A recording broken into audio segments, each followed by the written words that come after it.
Wildfires have been burning thousands of acres across the state of Texas. Hello, I'm Matt Holiner, and welcome to this TSTV update brought to you by KVR News. Now, of course, this is a story that's been affecting thousands of people, and with so many people's lives at stake, we've got reporters covering this story from every angle.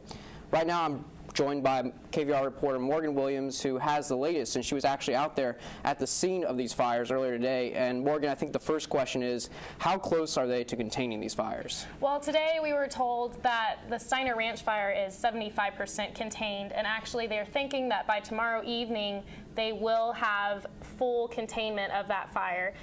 So that's really good news. Unfortunately, the Bastrop County fire, which is of course taking up the most acreage, is still 0% contained, and so that's a really big concern because it's already destroyed at least 550 homes, and it's just been a really terrible situation out there.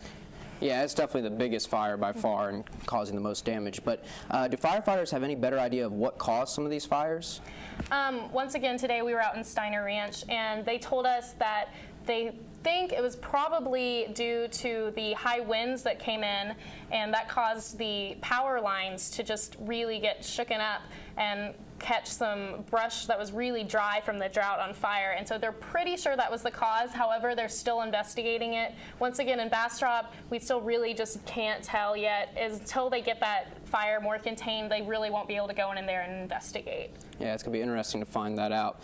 Now, is there any news on when people will be able to return home? Is there a timeline yet for when people may be able to make their way back home? Well, in Spicewood, they've made their way back home. They opened up all the roads except for a couple, and then in the Steiner Ranch area, they have let residents back in. They're not opening those to the public or really even the media, just to give privacy to those residents. And then once again, since Bastrop County is still under 0% containment, they really haven't been able to let anyone back into their home yet. But they're thinking, hopefully by the end of the week, if these winds die down and conditions are right, they'll be able to go back and see what's left of their homes. Oh, and hopefully it'll be some good news and no more bad news. Yes. Now, what do you think could be done to prevent more of these fires? What are firefighters talking about? I mean, with these dry conditions, I know a fire could start so easily. You know, another one could start up, and that's the last thing we need right now. So what are firefighters asking people to do to make sure that no new fires begin?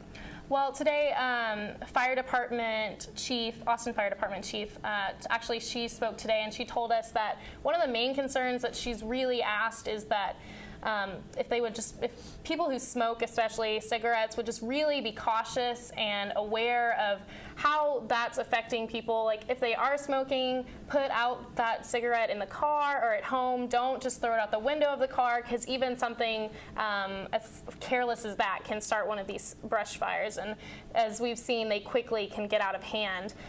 So that's one of the main things we've heard all day from her and from the assistant fire chief at Steiner Ranch, as well as Troy Kimmel, meteorologist. He's a meteorologist. He told us that too. Yeah, and speaking of Troy Kimmel, I know him being the meteorologist, the campus weather expert. Did he have any idea of when we might see some more rain? Because boy, do we need it. Well, he did say he really agrees with that. He really wants to see some rain. Unfortunately, he said it looks like really we won't get any good rain until maybe the middle of this month. And that's the earliest we can see it, and even then it might not be more than an inch or so. So we can only just hope and hope that there will be some relief from these terrible fires. Hopefully they'll have it a little more under control by then. We won't need the rain to put the fires out, but we'll keep our fingers crossed for any rain we can get. That's for sure. For the latest updates with this story, be sure to follow KVR News on Twitter, and of course, be sure to watch KVR News Monday night at 9 o'clock for the latest details on this developing story. Thank you, and have a good day.